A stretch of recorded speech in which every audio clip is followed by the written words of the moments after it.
Huh? Corn chip. Yeah. He's corn. Get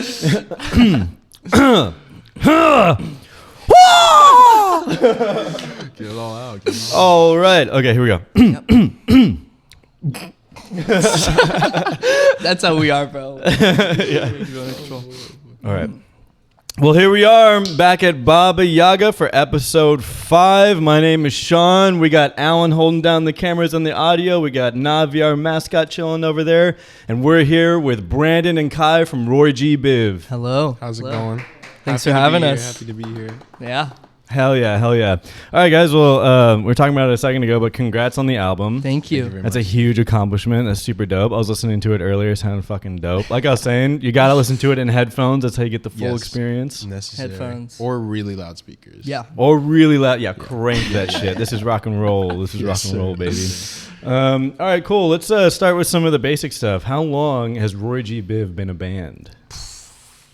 You want to take this one? I can't even remember. We're a little over 2 years now. We formed in fall of 23 when we both moved down here to Seattle for school. Okay, cool.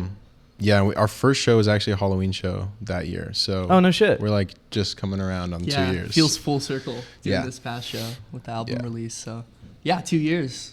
That's kick-ass. That's cool. Balcony Bridge's first show was also like a Halloween house party. Yeah. And this was back in 21 when we were like coming out of the pandemic. So we had like a person at the door to like check vaccine cards and shit like that. Whoa. Yeah. That's crazy. Because we're like, all right, we're letting people in our house and this is like supposed to be like a problem, you know, if like everyone's in, like getting each other sick or something like that. It's crazy. I forgot about like how regulated and everything that was. Like it almost feels like it did happen. It's like we're 2025 now. It's yeah, like, dude. Oh my gosh. Yeah. Those years are just kind of like missing. Yeah. You know? And those were my mid-20s. It's like, fuck, dude, what the hell? Wow. Yeah, it's fucked up. All right, so you guys said that you moved here for school. Are you guys at UW or something like that? No, so we met going to Cornish College of the Arts, which is it's pretty small, but we actually, I guess they just merged with Seattle U, so it's technically Seattle U now, like part of that institution. But campus on like South Lake Union downtown, very like central to everything going on. It's a cool spot.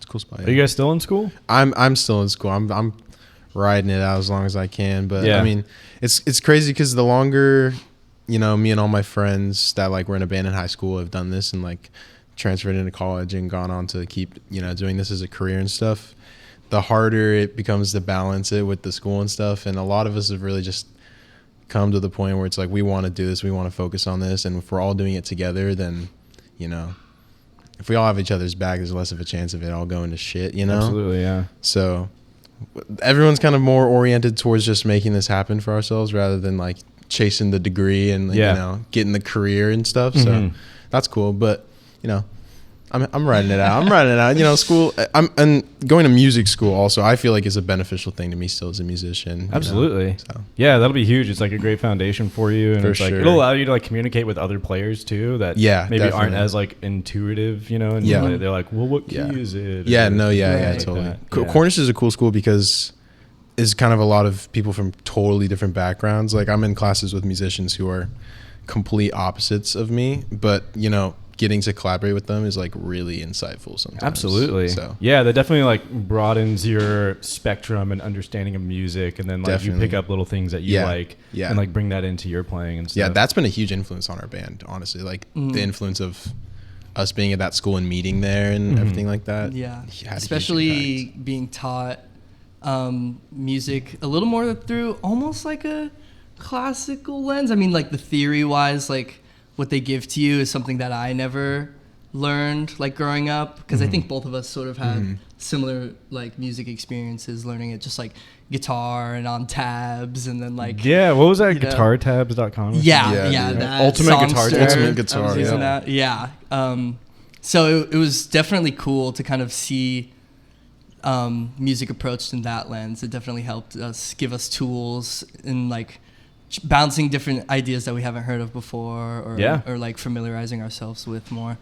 Yeah, so I definitely give it a lot of credit. Like give the school a lot of credit. It was really awesome. No, that's kick ass. Yeah, that's huge. I'm like an all like self-taught like intuitive player, but I feel like sometimes I can definitely put me in a bit of a box, and sometimes like there's too much unknown. Yeah, you know. But it's really nice to just be able, like, if you know the key or something like that, then you're like, right. okay, I know exactly what I can do here, and then maybe you can let the intuitive process take over from there once you have like a framework around like theory, so to speak. Yeah. When you're learning that kind of stuff academically, I feel like you still have to, at a point, like, know when to just let the intuitiveness like take over. Like, you don't always, like, there's definitely an aspect to, you know, learning theory and the academic stuff that's very much rooted in just that like self familiarity that you have with the music and the stuff that you build the foundation on, just, you know, through hearing stuff and picking up, and like your intuition, I guess, with music. That always trumps over, you know, the academic practices. I feel like that you learn and want to do. It's always that intuition that ends up being the most important part. Yeah, that's where the magic is. Yeah, definitely. You know? That's like where the soul starts to speak. So to speak. So let's talk about y'all's influences. What did you guys grow up listening to? You first. Well, my dad was a guitar player too, or sort of still is, but he gave me a lot of like Jimi Hendrix influence, a lot of Beatles, just sort of like classic rock stuff. And then my mom gave me a little bit of like the 80s new wave kind of deals, like Flock of Seagulls and all that stuff. And then my sister gave me like Red Hot Chili Peppers. I fucking love them. Oh man, I think me and Brandon, we shared a connection with that, like straight off the bat, like especially influencing our guitar playing and writing. Like, I mean, I'm LA born and raised, so I feel like you gotta know at least like 5 Chili Pepper songs, like if you live there or something. So I grew up a lot with that. A lot of King Gizzard. Oh, no shit. Wizard. I can hear that in y'all's music. Yeah, for sure. Definitely. Yeah, big. One of my faves. Shout out them. Let's kick ass. Yeah, so that was a little bit. That's a little bit of my influence. Yeah, for me, growing up, a lot of my music came from my older brother. His big stuff was a lot of, I don't even know, I guess just alternative, like Gorillaz. Cool. Gorillaz was huge for me growing up because my brother was like so into the lore and the artistic aspect of all that stuff. I always had like a huge connection with visual and music because of that. Okay. Daft Punk as well, they were huge for me. Yeah, dude. And then my stepdad, he put me on all of the like more 90s alt rock stuff. He's the one who made Chili Peppers my favorite band ever. Hell yeah. That was the first song, or Under the Bridge was the first song I learned on guitar. Oh, no shit. That's a tough one. It took me like 6 months to get it like playable, but it was like the only song I practiced. Hell yeah. Yeah. And Incubus, that was another band that was a favorite of mine for a while. Stepdad put me onto all that. And it wasn't until I started playing guitar that I like really started appreciating that kind of music and like really internalizing it and listening to it. But definitely pretty much all my guitar playing is like foundationally based in just learning those songs and like just the way that they played, the way they wrote those songs. For me, John Frusciante is my Jimi Hendrix. Okay. Yeah. I mean, it's the same deal. Like for him, Jimi Hendrix was the GOAT. So it's like, it's the same kind of playing. It's the same ideals and like, I don't know, foundation of it all, but absolutely. Yeah, definitely. I remember hearing this quote from Anthony Kiedis, and he was talking about John Frusciante, and he was like, guitar for John Frusciante was like a release and an outlet to cope with like mania. Yeah. That guy's been through a lot. Yeah. Yeah. So what would you guys say like playing guitar does for you on a level like that, for like finding peace or something? It's definitely very similar. It's definitely like an outlet.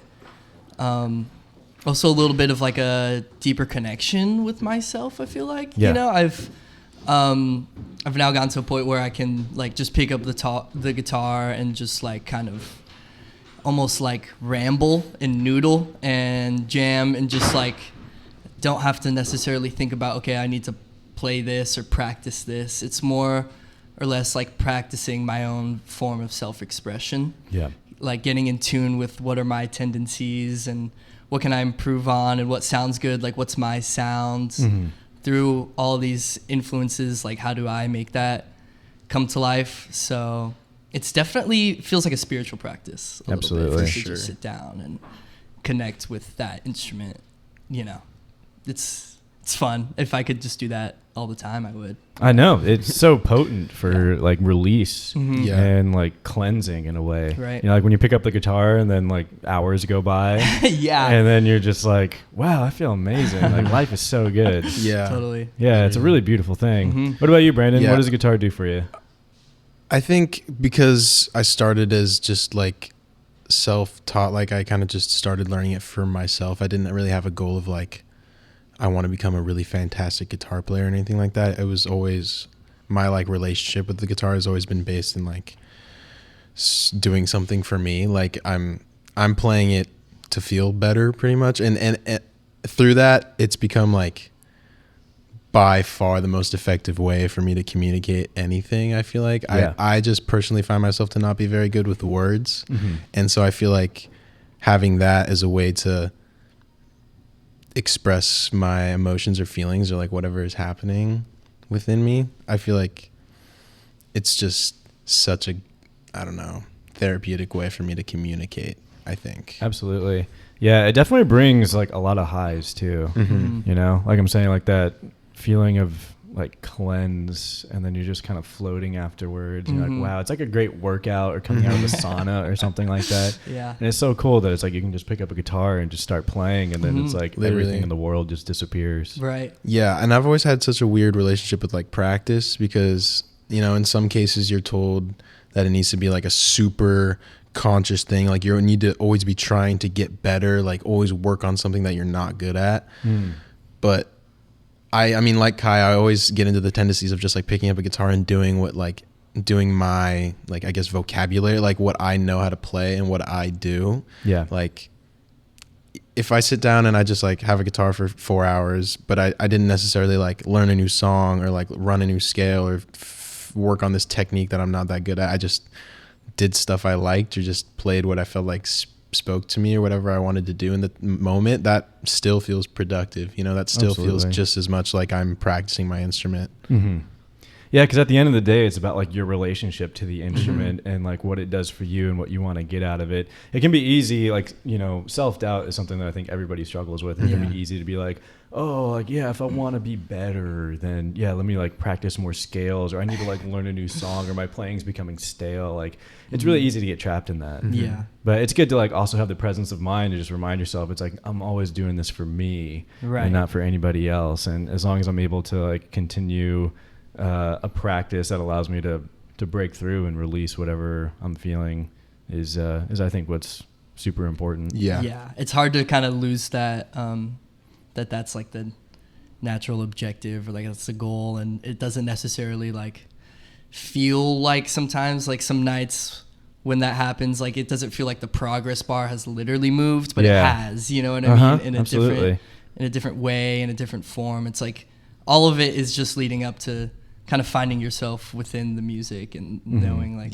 what that is and harnessing it. So I feel a lot of days where it's like, did I really even do anything like to further myself or whatever? But you know, I feel like that's sort of like the artist's kind of dilemma. The artist trap. Yeah, Artist trap. It's just finding your way to express your being in this world, and sometimes those paths aren't necessarily straight or set out or laid out. So yeah, absolutely. Yeah, I think it's definitely like a societal like thing as well. Like a bit of a pressure. Like that you need to produce, you know, and you need to like, I like what you said, like constantly moving that progress bar to like level up or something like that. But it's never really that straightforward. Exactly. Yeah. So let's talk about this album that you guys just released. There's like 8 songs on there or something like that. 7? 7? I think? 7, yeah. Okay, kick ass. Yeah, walk me through like the process to getting it recorded. Like, you guys mentioned earlier you went into a studio here in Seattle, right? Yes, yeah.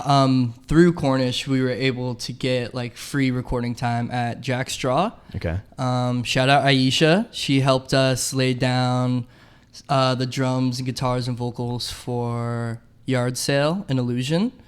That was a really fun experience because I think when we sort of conceptualized the album and wanted to think of recording it, we were like, we don't got the money to like do this like all professionally. Yeah. So we were already in the like thought process of just doing it all ourselves. But then when we got that opportunity, it was like, oh, we can learn a lot out of this and like pick up different things, and I don't know how it's done or whatever. And it was awesome. We just had like drums set up in a room, and then Brandon was with our drummer Finley in that same room. We had the amp like in a separate room mic'd up, and then I was in a different booth with my acoustic singing at the same time. Something that we wouldn't have been able to do like ourselves. Yeah. Because a lot of it sort of was like overdubbed and like pieced together. Yeah. I feel like those 2 songs we chose specifically because we wanted them to have the most kind of like timbre like layers, I guess, like the acoustic guitar and like a lot of percussion elements and stuff that we wanted to shine through that we know is kind of really hard to capture when you're doing things entirely by yourself, and like it has a lot to do with the space. So that was huge for us to get that opportunity. We were like, okay, these 2 songs would actually work perfect to be you know, to come to life in that kind of environment. Studio. Yeah, that makes sense. Did you guys track that all in one day? Yeah, we did those 2 sessions those 2 songs in one session. Nice. Okay, cool. Yeah.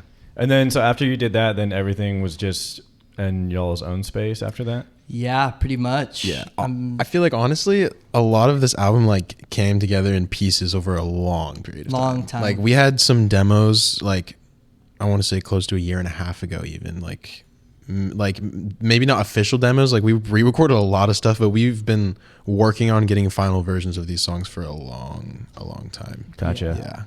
Yeah because I guess sort of our like whenever we bring a song to the band or something, it's sort of like I'll try and make a demo of the idea. Totally. And so we've been living with those tracks for a long time. So and then I don't know, getting it all together was this big sort of thing of like we did some drum recording in the Cornish studio, also in the Black Lodge rehearsal space. Oh no shit. Yeah, we laid down a lot of guitars and a lot of the vocals were laid down there, which was awesome. It was super cool, but it was sometimes inconvenient when you got like a super loud like hardcore show going crazy in like the room next door and you're trying to track all these delicate guitar parts and stuff. So you have your little your hurdles, but it was honestly, I wouldn't have wanted it any other way, honestly, because it just gave us, like I was saying, like that control of like being able to just, I guess, control everything and like think about how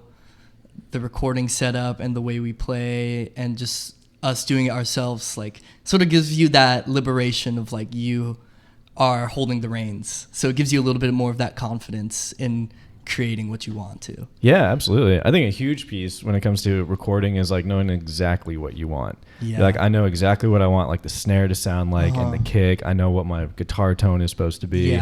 Like all of those things are super crucial because, you know, there's been times where like I like the way like it sounds when I'm playing live, but then whenever I hear it back through a monitor from recording, I'm like, that doesn't sound the same. Like, what the fuck? Right? Yeah. Did you guys run into anything like that? All the time. Yeah. We, especially with guitar tracks, because our live sound is one thing, obviously. Like you were just saying, like the sound of a guitar amp live is like really hard to capture the right way. Yeah. Especially if you're just recording it on your own using whatever mics you have and stuff. So we tried a lot of different things. We went to a couple of different spaces and stuff, and we pretty much found that just playing it exactly like we do live, especially setting wise and amp wise, and then honestly like cranking it even more. Yeah. And then just kind of doing, we tried situations where we would like put two mics right up there and then put one like way back for the room sound, or do just one up there, one way back for the room sound. We definitely experimented. Yeah, we tried a couple different things because we were really like conscious about wanting to get the guitar sound to be as full as it is live. Yeah. Yeah, and if there was any slight feeling of like it not feeling convincing the way we wanted to, we would just like start over. Like, try something else, or you know, just trying to change little bits and pieces here and there, whatever it was. Did you find yourself at all getting frustrated whenever you'd run into things like that? Or was there more of like an attitude of like, maybe by y'all's response it's a yes, but, or maybe was there like no, we're going to figure this out, and it's like, we know what we want. So it was a little bit of both. Yeah, definitely both. I think most of the frustration came out of like the time crunches we had. It was just like hard to find time in our schedules because a lot of us were going to school, a lot of us had work, a lot of us had other outside music obligations. So it was like whenever we did find the time to come together and lock things in, it was like, okay, we have this much time to do all this. Like we need to like this many get things. to it. Yeah, and this infinite list of things we have to do. But a part of it was also like, like it'll work out, guys. Like we're doing it. And we just had to trust in that a little bit, like the process of it. It wasn't going to happen like overnight, but it definitely felt rewarding. Hell yeah. I think I was trying to be as adamant as possible with everyone else that like we can give ourselves time with this. Like we time crunches in the sense that like we all had super busy schedules and it was hard for us to get together to get things rolling. But I was like, let's not set a date for this until we know like that we're going to have a set product by that time. Because, you know, I've done projects in the past where we just wanted to get something out by a certain date and then it ends up compromising the product of it and things like that. Or like maybe we don't get a certain person we wanted to play on a certain song in the right amount of time to by the release time. And it's like those kind of compromises I wanted to avoid as much as possible, just because I feel like that takes a lot of pressure off. Like, we know, like if we got a demo back from a recording session that didn't end up being like great, and it kind of is like, oh crap, we wasted that entire day of recording because these tracks aren't how we want them to be. It's like, that sucks, but it's okay, because if the album needs to be out later, that's okay. Like, we're not setting this is the date it needs to come out by. We're giving ourselves as much time as we need to get like to a place where we all agree is a good final product. Yeah. That's a great place to be, and a good lesson to have already known before going in, because we definitely struggled with like kind of getting burned out and over it. You know, where we were like I got to a point where I was like, I don't fucking care anymore. You know? For sure. And then it's like I don't even listen to the songs anymore. It's like, because that's a tough thing for me, is like I love playing live, and I think you guys are like very much like a live fucking band. You know, like that's going to be the best thing for you guys. Definitely. Versus like some other people like lean way more into like the production aspect of the music, and then the live show comes later. But yeah, so I'm like, dude, I just like playing these songs live, and when I listen back to what we recorded, it doesn't do the same thing for me. Right. So then I'm just kind of like, I don't give a fuck anymore.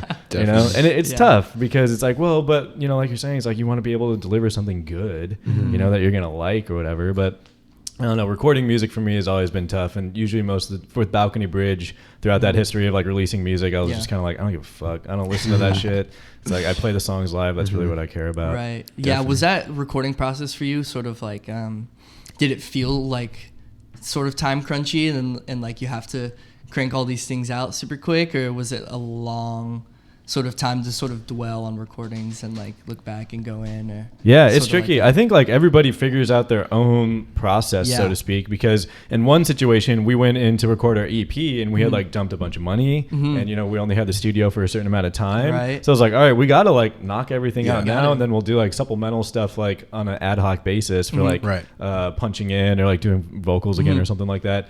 But we actually had a lot of fun, like being in the studio and everyone in the environment and everyone's like on the same page and we're knocking it out, getting it done. So that was pretty cool. And then I noticed whenever we went back to record some more songs and we weren't in that more like structured time crunch environment, things kind of dragged on a little bit. So it's like our like ADHD or whatever kind of kicked in, and we just... And that's when you start overthinking about it. And that's when you start overthinking, and then you kind of get over it because you're like, oh, I feel like this thing is just kind of like hanging over us, you know, and it's kind of hard to like herd all the cats together to make shit happen. Right. But yeah, it's. Would you guys say that there's anything that you guys learned that you didn't know before, and it's like you ran into this thing, you're like, okay, the next time we go in to record, we're gonna like add this to our approach?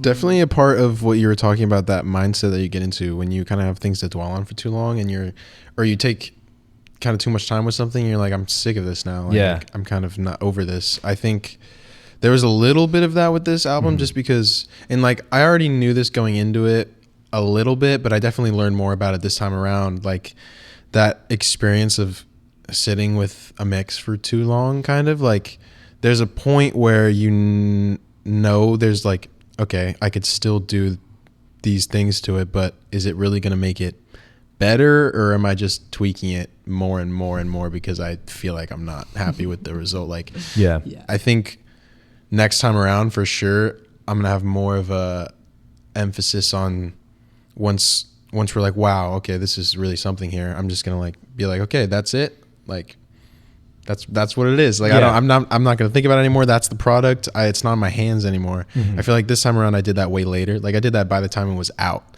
Like it's already uploaded to streaming. Like we can't change it already, but I'm still like thinking about the mixes and stuff. Yeah. And then I see it on Spotify. I'm like, oh, okay, it's there. I can't touch it anymore. Hands up. Yeah, you release it. You know, you're just gonna let it go. I think that's a really hard thing to do, is just be able to like release it and let go, because if there is like some level of a perfectionist in you, then you're always gonna like want to make changes. You're like, ooh, I wish this was different. I wish that was different. And it's hard to know whether it's like, well, do you listen to that and you're like follow and chase perfection, or do you just kind of like take your hands off the wheel? Yeah, I feel like when you do that for too long too, your listening process becomes skewed. Like you're not listening to it the same way anymore. Yeah, like I feel like if you do that too much, you start to lose the like maybe the idea, the grasp of what the song is as a whole, because you're too focused in on like how the vocals sit in the mix or something like that. Yeah, definitely.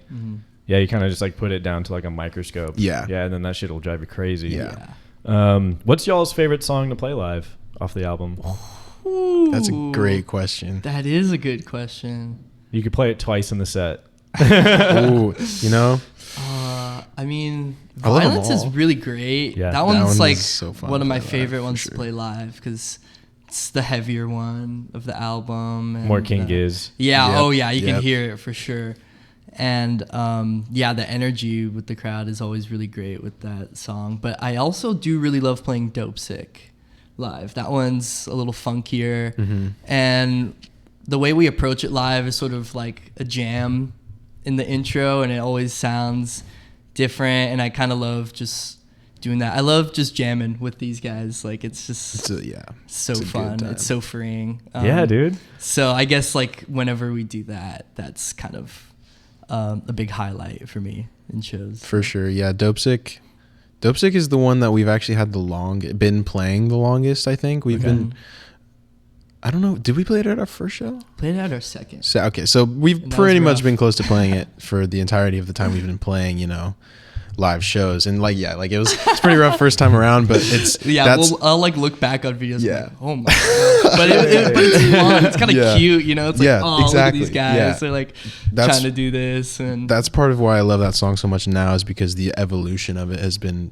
huge, I feel like. And still we love just changing it up every time we play it, because we've just grown so comfortable with it, I think. That's an amazing place to get, where it's like you just know the part so well that you're like, oh, well, now I can just fuck around. It. Yeah. Now it becomes like something, it grows. Rather than just like playing the same thing over and over again. Yeah, we definitely try and like, I guess since we've been listening to demos and the recordings so much, we like all are super confident on our parts when it comes to the song. Now it's just like, let's see how we can like fuck that all up. And still make it work. And just like not do what we're supposed to, but still do at the same time. It's fun. It's a cool thing. It's just like throwing paint on the wall or whatever and just hoping it turns out good. Hell yeah. Yeah, let's nerd out for a second. Let's talk about y'all's setup. Ooh, yes. Okay. Yeah, what's your guitar amp situation? Oh, do you know the name of my amp? It's just a really good one. He uses a Fender Deluxe. That's Fender Deluxe 100 watt. Yeah. Hell yeah. It was my dad's amp that he used. He was a reggae musician back in LA. So he would gig with that all the time, and then he was just like, "You want it? I'm not using it anymore." I'm like, "Shit, okay." So been using a tube amp for a long time ever since. And then the guitar I'm running a SG, like Gibson SG tribute kind of deal. It's got like that natural wood finish on it. Oh yeah. Yeah, dude. Oh yeah. Shit's sick. That's the way to go with Gibsons. I think. I never really had any peaked interest in the past with like a wood finished guitar, but I saw that one and it's just, like when you see a guitar and it speaks to you and you're like, I have to have this. It was just, I sold one of my other guitars to buy that one because I was like, I need it. Hell yeah. So, and it feels great. I've been running that, and then pedals, I don't know. I like to keep it simple. Yeah. Just like an overdrive, a fuzz, a delay. I maybe threw in like a Mellotron pedal. What is that? Like, you're familiar with the Mellotron? I don't think so. Strawberry Fields Forever, the flutes are oh, no shit. Mellotron. Yeah. And that thing, that like synth or whatever, is like recorded tape samples of like actual flutes or actual orchestras or things like that. Super dope.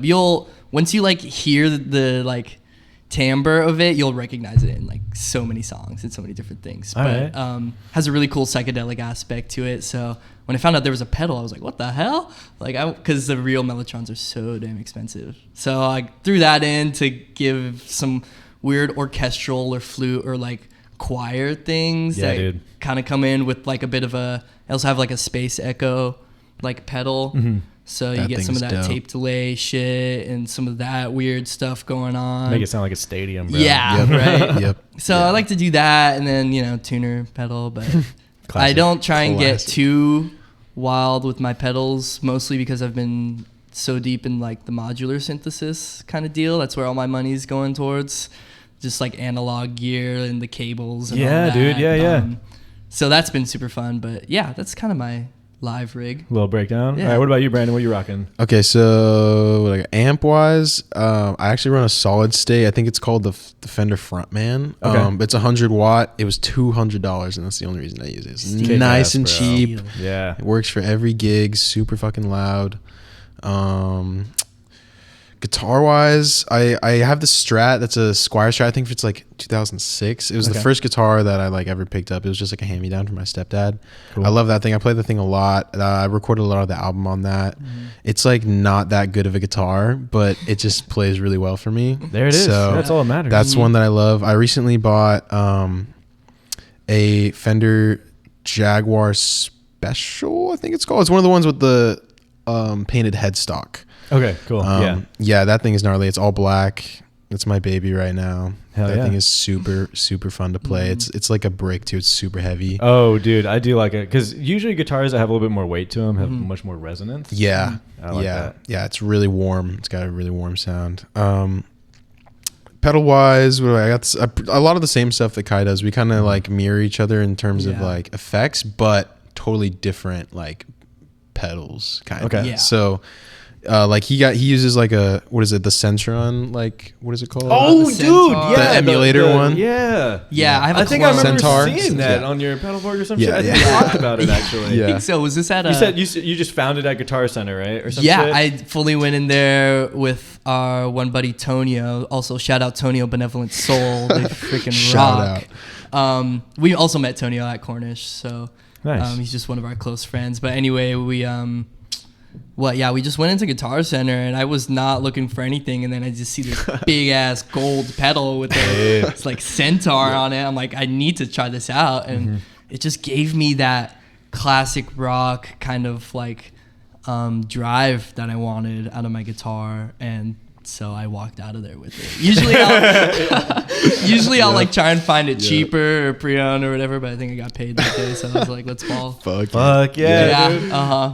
Yeah. But yeah, so that pedal I emulate with just the classic Boss Super Overdrive. I use a lot of like I used to obsess over Frusciante's pedal board, like so heavy. So his Turbo Overdrive, the Turbo Distortion I used for a while. That just crapped out on me though, so I switched to a Big Muff. So that's like my main fuzz. Okay. And that Overdrive's classic. I got this reverb pedal recently.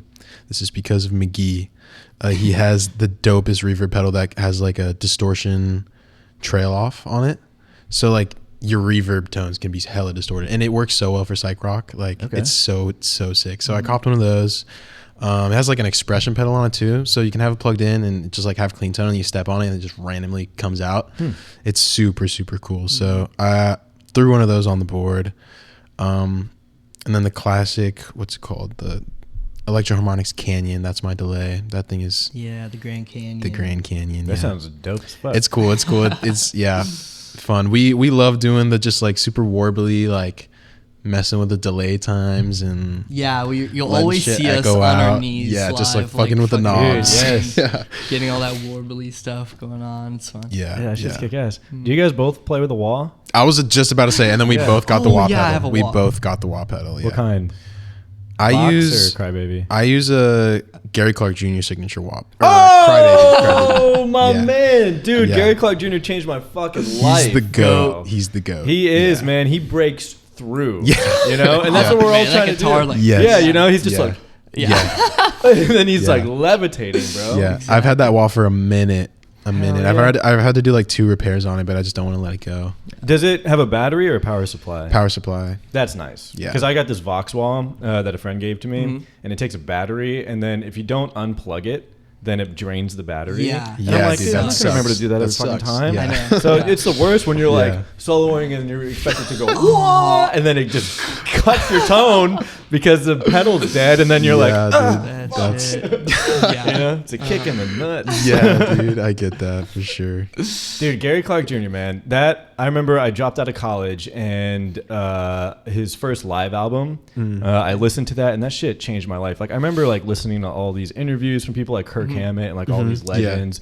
And they're like, oh yeah, that record changed my life. I never understood what the fuck they were talking about. Same. But then I listened to that album and it just hit me in such a way where like I understood his playing. I could feel what he was saying with his instrument. Yes. And then the beautiful thing about a Guitar Hero who's enabled to like play like a 5-minute solo or whatever is like you're with them on this journey, and then you can hear how it's like suddenly they're in struggle and they're struggling, and it's like panic and fear and all these things, but then they start rising, they break out of that, and then they soar, you know, and it's such a beautiful thing. And I remember like crying listening to that, like, oh, I feel your pain and I feel what you're going through, and then but you're succeeding and flying, and oh my god, dude, that album, so tasteful, so good. I love Gary Clark Jr., bro. Guitar players who can do that just with their guitar, like that can have you consciously following along like that and like experiencing emotions like that with them are so rare.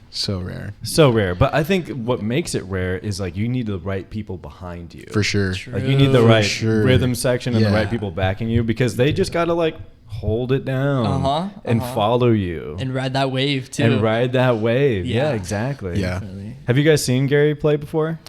Not like in front of my eyes, but I haven't seen him live. Yeah, my favorite performance of his is Come Together on Howard Stern. Version of Come Together is fucking The live version, because he did like a rendition for the Justice League movie. That's why he made it. Right. But like the recorded version it's all right, but him doing it live on Howard Stern, that shit is ripping. Dude, he's one of those players where I feel like his recorded music doesn't really resonate with me, but his live stuff, like his live albums, his live videos, I'm like, that's where the magic's at right there. No doubt. I actually met him once. And Really? Yeah. I was I grew up in Austin, and I remember I was at this bar called Hotel Vegas. Okay. And I think he's like a part owner or some shit like that. And he was just chilling on the patio, sitting down with Johnny Radalat, his old drummer. Wow. And I'm fucked up. And then I look and I'm like, huh? And he looks at me too, and I was like, "Oh shit, that's Gary Clark Jr." Oh my god! So I just beeline it over there. I mean, it was more like a stumble walk, and I sit next to him, and I'm like, "Bro, you changed my fucking life." Yeah, you know. And then I just laid it all out on him like as quickly as I could about how like he changed everything for me, and then he just goes, "You're doing it, man. Wow, you're doing it." I was like, "I'm trying." And he's like, "No, you're doing it." Yeah. And then they started blowing this horn because it was like everyone had to get kicked out, and he's like, "Oh, they're kicking us out,"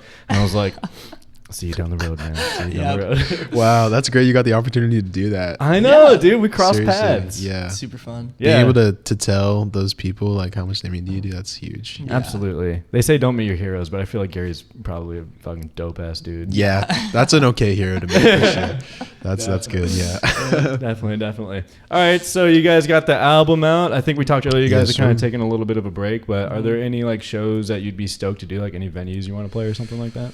This one, Baba Yaga. Yaga. We'd Love love this to. place. Yeah, for sure. Super dope spot. Yeah, Baba Yaga's sick.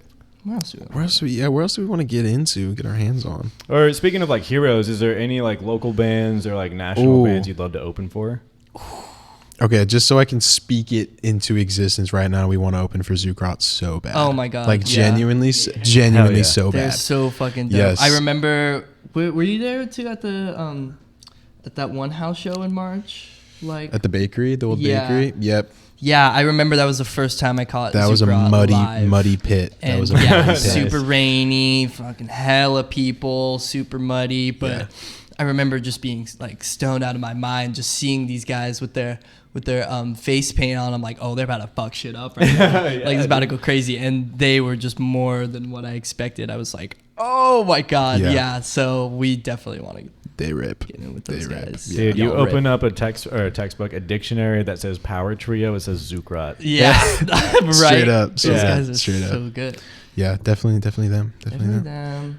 What about like who's your dream band to like go on tour with or something like that? I mean, for me, it's King Gizzard and the Lizard Wizard. There it is. Yeah, Those guys are, super awesome. I mean, we would love to fucking play with Geese. I was gonna say Geese is blowing up right now. They're doing some Love dope those guys shit. too. Yeah. What kind of band is that? Is that like a jam band? Or? They were opening for Gizzard this past like a year or two ago on their pretty long tour. But yeah, I don't even know what you call them. Like post punk, kind of psyche. Bit, All right. Yeah. Yeah. Their new album, Getting Killed, is fucking. I've been So listening to good. that shit on Non-stop. repeat. It's so beautiful. Our whole band is obsessed with that album right now. Yeah, definitely check it out. Their singer, Cameron Winter, is like unmatched. Yeah. I mean, I'm so jealous. Yeah. I aspire to be that guy. But Hell yeah, dude. those guys are dope. Mm-hmm. Yeah. So earlier, I had this thought pop into my head when it comes to like growing and becoming a better player. Yeah. I'll give you guys a quick example from me, and then I'll let you maybe like have some ideas or something like that.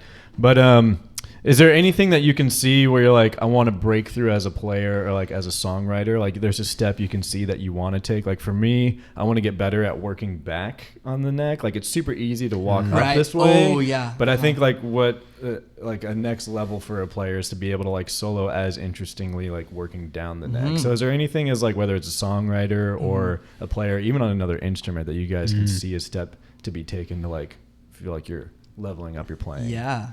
That's a good question. I think for me, I'm really trying to emphasize like my voice, bringing my voice into my musicianship. I think like going to music school, they really tell you like if you can't sing, it's not like a statement, like a fact, like if you can't sing, you can't be a musician, but they really hammer it in. That's an important aspect of being able to, communicate through music. And I mean, less so just like working on my voice, but like kind of building a relationship between the guitar and that. And like, I don't know, I love practicing where you sing and you play and you try to just like work out the muscle memory between the two. Like this thing. Yeah. Where you just, anything you think of that you can sing, you can play and you can do it kind of coincidingly together. I feel like that's a really great practice to build, like to just separate or to kind of get rid of the separation between the voice and, your instrument, just kind of make them feel as one. Yeah. Yeah, I like that. What about you, Kai? I think for me, I've grown super comfortable with having people behind me and like with me on stage. And so now I'm trying to imagine in what setting sonically and I don't know, just like literally like whatever room, like how I can do things just by myself, sort of, whether that's just a guitar or I dive more into like the electronic music side of it, because I've grown a love for that for the past like couple years now. So that's definitely a step I want to take into furthering sort of my musician like ship as a whole. It's just like trying to push the boundaries a little bit and not stay too comfortable. Yeah, that's huge. Yeah, I like that. Earlier, whenever we first started talking, you guys were mentioned briefly about how everybody in the band is kind of on the same page. It's like we want more from this than just like playing music and partying and stuff. Like we want to try to establish a foundation for us to have a career. Definitely. What have you guys kind of mapped out in your heads, like the next steps over like the next year or two looks like to try to reach some of these goals? Yeah. It's funny because I guess when we first sort of came together as a band, well, because I've been dreaming about having like my own bands for like, I don't know, since middle school or something like that. And then I started writing songs like a little bit through high school. So I sort of came into this band with like a ton of demos, a ton of different ideas for all of us to sort of pick apart and, categorize and see what fits together and whatever. So we definitely have conceptualized our next album to make, which will be super fun. So that's something start like writing on and doing things like that. But I think importantly, we just fucking miss playing shows. Like, we've just been in this recording little hole for a little bit and it's been great. But I feel like a lot of the joy that we find out of this band is through like the energy live and just trusting in each other through that process. So we kind of want to strengthen that a little bit, and hopefully just play more and play for more people. You know, hopefully people can hear us. Yeah. Just get a little more established in Seattle, I think. Okay. Yeah. Yeah. Establishment is pretty much the huge one. We want to, now that the album is out, I feel like it's our opportunity to just like have something for people to hang on to. So just to get in front of as many different crowds as possible and be like, there's this thing we have, you know, you might like it, you know, if you don't, that's okay. But you know, the more people we just shove it in front of, you know, the more chance we have something will hang on. Absolutely. Yeah. We want to maybe this next spring or summer throw together a string of shows down around the PNW and do a run through, trace some shows with some bands out of town and stuff, and just like hit the road for a little bit, just all get together and have a time. Yeah, we want to do that so bad. Yeah. It's just been so hard to try and find time for all of that, but I think it's coming more into realization. Like just a little PNW absolutely thing, expand a little bit. Definitely. Yeah, as long as, you know, there's like goals and everybody's on board and you just figure out the steps to get there, and then you do that, and then you're like, all right, what's next? And you just keep going. And as long as the fun is there, that's really important. For me with Balcony Bridge, I was getting pretty burned out on it being a job I didn't want to do. You know what I mean? Yeah, because somebody, unless you can find somebody else to like be your manager or something, like somebody's got to like balance being got to do it all. the band and managing the band. And that can, for depending on who you are, for me it burned me the fuck out, and I was like, I don't even want to be around this shit anymore. It's exhausting. It is. Exhausting. Yeah. Luckily, our keys player James, he takes a lot of that liberation most of the time. He loves running the socials, which is he's great just one of because those I hate it. Smartest dudes. Yeah, like he's running all the TikToks and shit. I don't know bless his soul. What they look like or what it's on, but he's just cranking them out, trying to help us book a different bunch of different shows and stuff. So luckily I get to take a little bit of a back seat when it comes to the managerial side of it. I guess I focus a little more on just the writing. That's good, man. Which is nice, you know. It feels like a weight relieved. Like it gives you that freedom to just like chill and be like, okay, things will work out. I'll just write, you know. Yes, dude. Yes, yeah. Yeah, I feel like our band kind of has a self-sufficiency kind of thing going on, because I feel like we all have a lot of really unique talents that aid to our overall coming together of this like concept of a band, more so than just like the music happening. Our bassist / also keys player Zach is one of the best graphic designers I've ever seen. Like, did he do the art? Yep. Made the art. They made that. They do poster designs for so many local events here, a lot of the local shows. Just super talented. Is gonna do all of our designs probably for the foreseeable future, which is great because we never have to hire a graphic designer for anything. Hell yeah. They're super awesome. They also do a lot of like videography stuff. So they helped us like take a bunch of little promo pictures and do a bunch of things. So it's nice. We kind of have this almost self-sufficient machine working, and we're just trying to dive into that more. Yeah, we love doing things ourselves is what we've learned through, especially the process of making this album. Like just like the promo shoots that we did for the rollout was just like us putting on some fuck ass fits and getting in front of a green screen. We just taking like super shitty pictures and photoshopping them together and just like having fun with it. It's like, who cares? It's our album. It's like no one's telling us how to do it right now at this point in our time as a band, so let's just have as much fun with it as we can. It's the most important aspect, is that we have fun. 100%. If we're not enjoying it, then it's like, the hell are we doing? Exactly. Yeah, for sure, because we're all doing so much already, so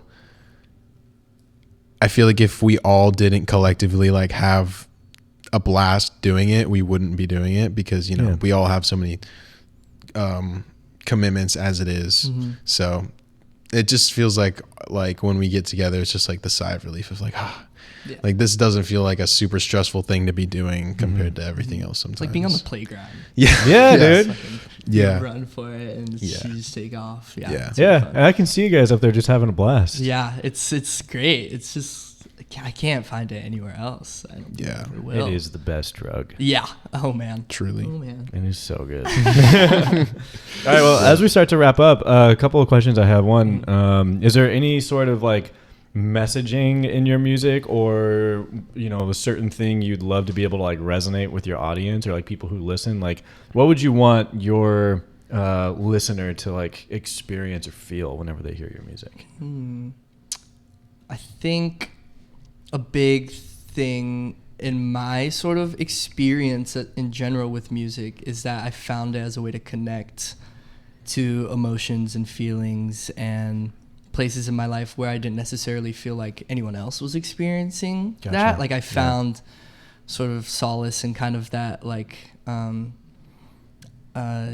connection through music. So I think if people could listen to it and sort of feel that same way, or find little messages or things that they can resonate with and not feel so alienated or alone in their lives, like it's definitely helped me not feel super alienated, like just connecting and resonating with all these frequencies, you know. It's just like so freeing, doesn't make you feel as scared or alone in the world. So if people can sort of find some truth in their lives or something that they can connect with in our music, I feel like that's the biggest thing. No doubt. Yeah. Mm-hmm. I think it's great that this project in particular is just called Roy G Biv, because the whole concept of the band and of the music is that, you know, it's the rainbow, it's everything, there's kind of everything there. Mm-hmm. So a big thing for me, kind of very similarly to Kai, is that people have their own takeaway from it. Like for me, we live in an age where a lot of the music that we're seeing is being like marketed to us and sold to us by like its meaning. It's like, you like listen to this song because it's going to make you feel this way and it's about this, therefore it'll resonate with you. Like listen to this song because I'm telling you it's going to resonate with you, you know? And I feel like that is such a immediate barrier of like immersion, you know, in the music, because, you know, you find your own meaning of things through your own experience.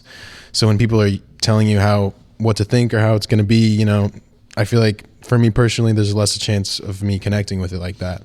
So this music kind of just being everything, I guess, in a way, like there's kind of something for everyone, I feel like. Yeah, we really tried hard to make each song not sound like the other. A very miscellaneous feeling kind of project. And I hope people can have their own takeaways and feel their own things from it, you know, because it's not spelling out any one thing, you know, it can take up any interpretation that I feel like you want it to. I like that. It's fluid. Mm-hmm. Yeah.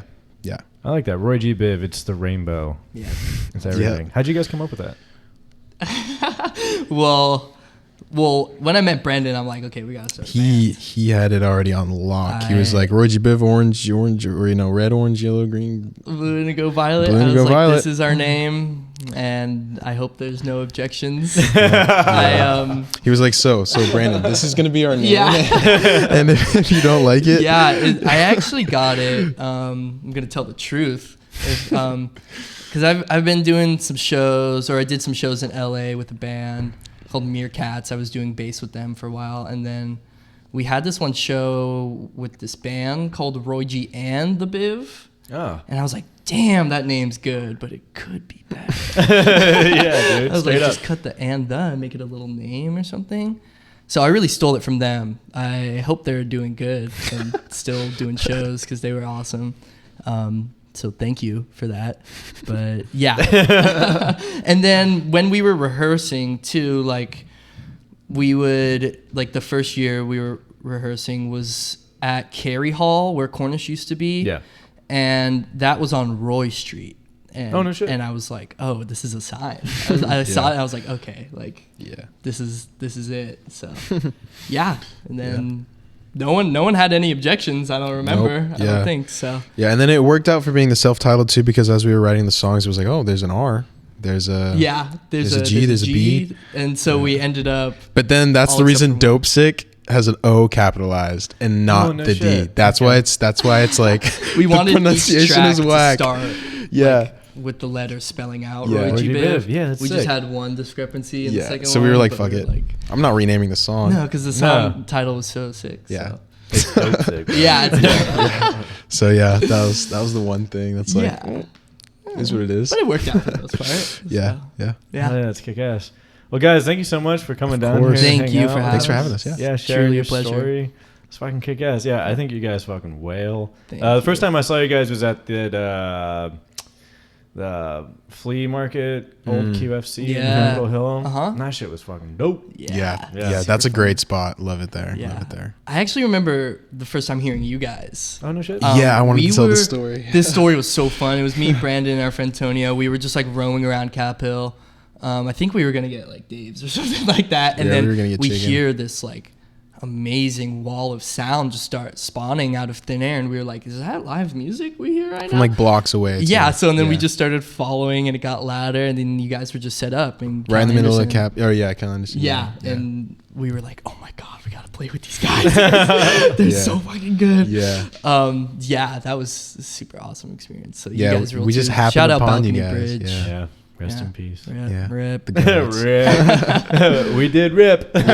Indeed. Yeah, no, but I think you guys got a good head on your shoulders, and you know Thank you. you're on the right path, you know, and you're doing the right things. So I'm super excited for you guys. I think Thank you you, got a man. super bright Appreciate future that. ahead of you. Thank you.